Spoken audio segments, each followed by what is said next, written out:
Está usted escuchando Imagen Informativa, poniendo a México en la misma sintonía. Tu hija ha dado sus primeros pasos y ya estás pensando qué estudiará de grande. Pero seguramente no quieres pensar en su fiesta de 15 años, ¿verdad?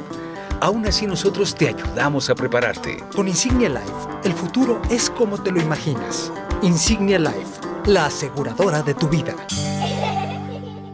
Futuro Internacional, con Ana Paula Ordorica.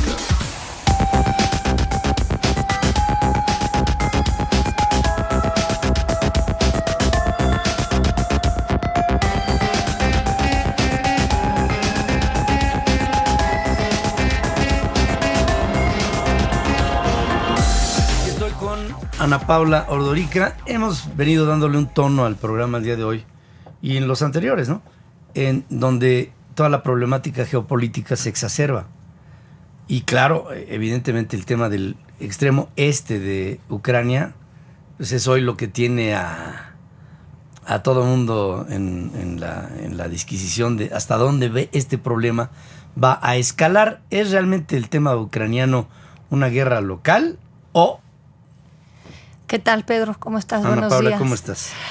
Bueno, yo creo que el Occidente, Europa, Estados Unidos, han querido tratar a lo que sucede en Ucrania como una guerra local, porque es lo que les conviene. Sí.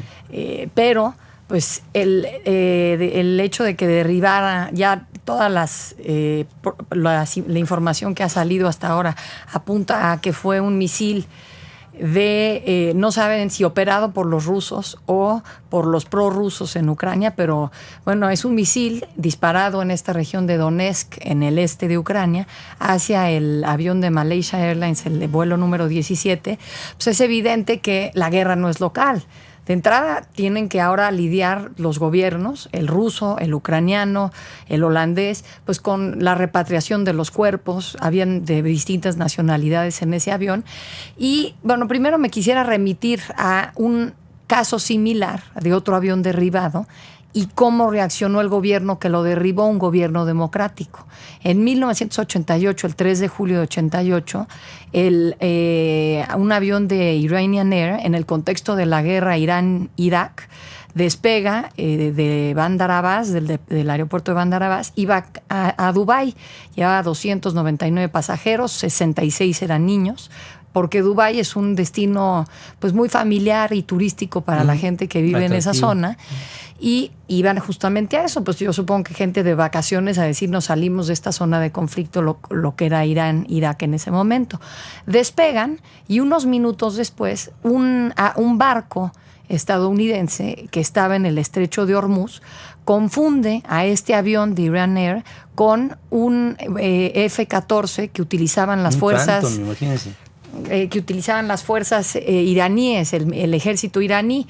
Como unos minutos antes había tenido ese barco un problema con otro barco iraní que había querido dispararle un helicóptero norteamericano, y luego se acerca este avión, y un año antes habían matado a algunos marines, el ejército iraní. Había muchas cosas que pudieron haber hecho que el gobierno de Estados Unidos, o cuando menos la tripulación del USS Vincent, que era el barco se equivocara y pensara que este era un ataque, ¿no? Y pues le lanzan un misil y evidentemente todos los pasajeros mueren. Estados Unidos luego reconoce el error. Empieza pues pláticas con los gobiernos de las nacionalidades que estaban allá a bordo y da una compensación. Nunca quiso intervenir para que no se investigara pues qué es lo que había sucedido en ese momento. O sea, alterar las pruebas. Exactamente. Y es justo lo opuesto de lo que estamos viendo ahora en Ucrania. Tenemos un Vladimir Putin que empieza con teorías de la conspiración que se propagan a través de las agencias rusas, a decir que quizás querían tumbar su avión porque él unas horas antes su avión había pasado por ahí, y empieza a culpar al gobierno de Ucrania por haber hecho esto y no, al de Kiev por haber hecho esto, que es la parte pro-occidental, y no admite pues que ellos han estado pasándole armamento o no deja que se investigue si han estado pasando armamento a los rebeldes prorrusos en el este de Ucrania. Entonces, bueno, primero es el contraste de cómo reacciona un gobierno democrático y un gobierno, pues me parece que es más cercano a una autocracia. Es electo democráticamente, pero una vez que está en el poder no actúa como tal. Y lo otro es qué sigue entonces, qué puede hacer Estados Unidos, porque a mí me sorprende que vemos ahora muchos editoriales y muchos indignados diciendo hay que ponerle un alto a Putin. Pues la verdad tampoco es tan sencillo. La calefacción de Europa se abastece del gas ruso, el dinero de los oligarcas rusos que fluye a Europa, pues es una fuente importante para mover sus economías, y no nada más para Europa, también lo mismo para Estados Unidos. Y además, hoy se hacía en un editorial en el Washington Post una reflexión que a mí me pareció muy interesante. Henry Kissinger, el exsecretario de Estado norteamericano, decía que luego la gente es muy entusiasta a la hora de pedir poner un alto y vámonos a una guerra y seamos firmes, pero uno sabe cómo arranca la guerra, pero no sabe cómo va a terminar. Y dice, yo ya viví 4 de esas, 2 de las que nos tuvimos que salir los estadounidenses de manera unilateral. Entonces no creo que tenemos que tomar en cuenta eso. Y hace una reflexión que me parece muy buena de lo que es Ucrania. Él dice, Ucrania es un país, primero que nada, que no sabe gobernarse solo, porque es un país que ha estado dominado por un extranjero desde el siglo XIV y lleva 23 años de independencia. Y entonces quienes llegan al poder tratan de imponerse sobre los que no lograron llegar al poder en lugar de lograr negociaciones. Una institucionalización. Y por eso vemos lo de Timoshenko y Yulia Timoshenko y Víctor Yanukovych. Ellos están peleando y todo esto es un poco un reflejo de ese pleito interno entre ellos que no saben negociar, que quieren más bien imponer la visión de uno sobre el otro. Y Yushchenko y Yanukovych, o sea, siempre hay un proceso de confrontación. Exactamente. Y luego también una falta de comprensión de Occidente de qué significa Ucrania para Rusia. Occidente no puede pretender que Ucrania sea un país nada extranjero simplemente para Rusia. Ucrania ha sido el país desde donde se ha formado la historia rusa. Entonces, para ellos no quiere decir que se les ceda, pero quiere decir que se tiene que entender, por ejemplo, que Ucrania no puede formar parte de la OTAN y que Occidente debe de dejar de pretender eso. Que fue lo que inició todo el problema. Sí, porque Rusia se siente que Occidente está queriendo pasarse en su esfera de influencia y bueno, me parece que eso es una parte. Y la otra es que también Rusia tiene que entender que no puede simplemente anexarse territorios como lo hizo con la península de Crimea y pretender que no vaya a haber conflictos y no vaya a haber toda esta serie de desentendidos y de efectos y consecuencias con Occidente. Entonces, me parece lo que propone Kissinger dice algo así como se tiene que lograr, no se va a lograr un acuerdo que satisfaga de manera completa al 100% a una fracción o a todas. Lo que se tiene que lograr es un balance que sea poco satisfactorio, pero un balance. Que digo que si lo vemos es seguramente lo que se necesita también en Gaza y en Israel y en muchos lugares. Para el caso de todo conflicto, ¿no? Exactamente. O sea, no es un buen pleito, sino un mal pleito, sino un buen arreglo, ¿no? Exacto. O sea, cualquier pleito siempre acabará siendo canjeable por una negociación, por más mala que ésta sea. Sí. Y además, esa fue la base diplomática de Kissinger en su carrera. Sí, bueno, yo leo ese artículo y digo, con razón fue quien fue. Sí. Como secretario de Estado y con razón sigue teniendo, pues me parece que es un genio. Y te digo esto de decir, a ver, todos estos que están diciendo no, sean firmes y ahora vámonos y van a ver, Putin tiene que entender quién es Estados Unidos y quién es Europa. Condoleezza Rice tiene otro artículo que se titula debemos de ponerle un alto a Putin, una cosa así, y dices, bueno, ¿y qué? ¿Cómo se lo vas a poner? También hay una falta de comprensión de Putin hacia Estados Unidos y cómo funciona la política y viceversa. Además, Condoleezza tiene una especialidad en el tema soviético, sí, y después ruso. Y lo que fue este juego de la Comunidad de Estados Independientes, luego de la derivación de la desaparición de la URSS. Unión Soviética, en donde decían, bueno, el juego ya es que ya son repúblicas, y el juego es que ya son independientes. ¿Qué pasa con Chechenia? Sí. ¿Qué pasa con Georgia? Y para el caso, a lo mejor por estar un poquito fuera de la óptica y no tener tanta importancia, con Tayikistán y con Kirguisia y con todos estos lugares que por años fueron parte de lo que fue una órbita rusa que sigue prevaleciendo. Sí, sin duda. Y digo, y geopolíticamente Ucrania es importantísimo y lo ha sido para Rusia.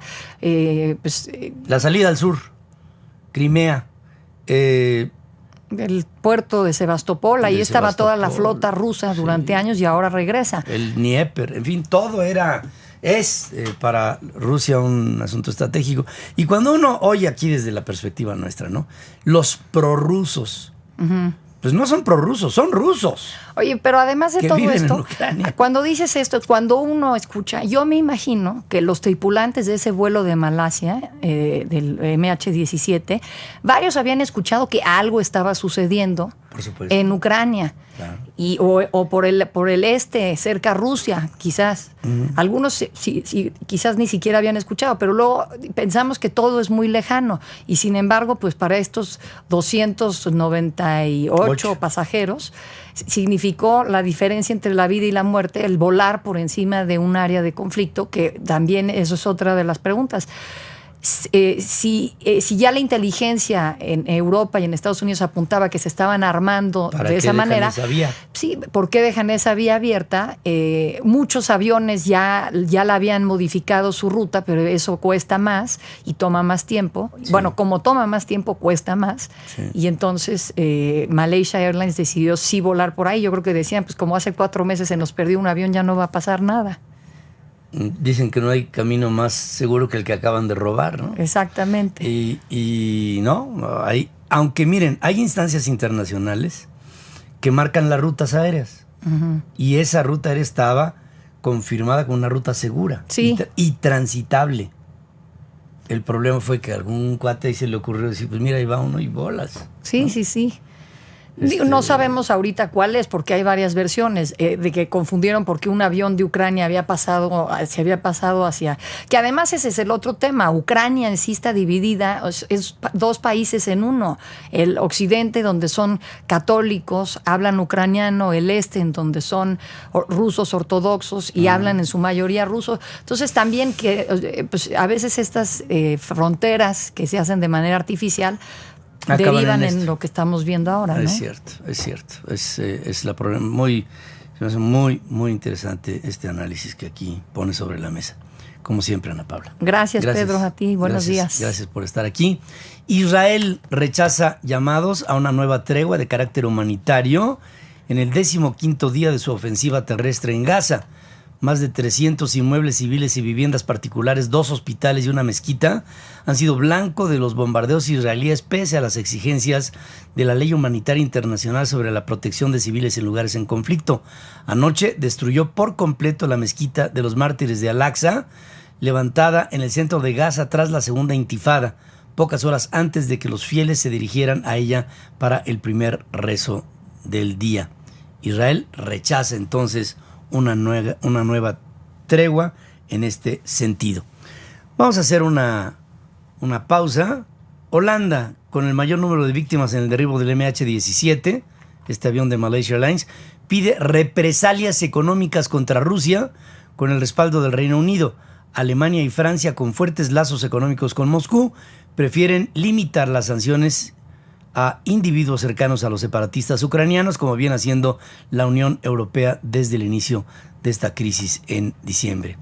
Delta Airlines suspende todos sus vuelos a Israel de manera indefinida por el lanzamiento de cohetes cerca del aeropuerto Ben Gurion en Tel Aviv. No vaya a ocurrir lo que ha pasado en Donetsk, es el principio. Ahora, que Delta Airlines suspenda los vuelos a Israel, está carnitísimo, está bárbaro. Vamos a hacer una pausa. Estamos promoviendo el valor de la disciplina. El valor de la disciplina. ¿Qué es disciplina? Pues, disciplina es llevar un esquema de orden y que ese orden no se rompa. con la permisividad que luego a veces nos damos, ¿no? Hoy me dejo. Hoy es viernes, ¿no? Entonces te dejas, ¿no? Y te vas por un lado indisciplinado. No, la disciplina es puntualidad en lo que haces. Es, si tienes un medicamento, tómalo puntualmente. Si tienes una alimentación, aliméntate adecuadamente. Si primero hago lo que debo y no lo que quiero, es ser disciplinado. No contradecir órdenes establecidas en un marco de funcionalidad, pues es disciplina. El cumplir con mis cuotas de lo que se espera de mí mensualmente es disciplina. El terminar una carrera es una disciplina. Fíjense, cuando no se cierra un ciclo por falta de disciplina, se la pasa uno toda la vida explicando el por qué no acabaste un ciclo. ¿Qué estudiaste? Pues mira, yo estudié... Tuve algunos estudios de contabilidad, pero no acabé porque resulta que y entonces llegas a un proceso en donde por una falta de disciplina no cerraste un ciclo que acabas explicando toda tu vida. Valorar los avances diarios, cotidianos, a través de la observancia es un valor que te lleva a... dicen que la principal recompensa de la disciplina es ella. La disciplina. 10:23. Insignia Life, la aseguradora de tu vida, presentó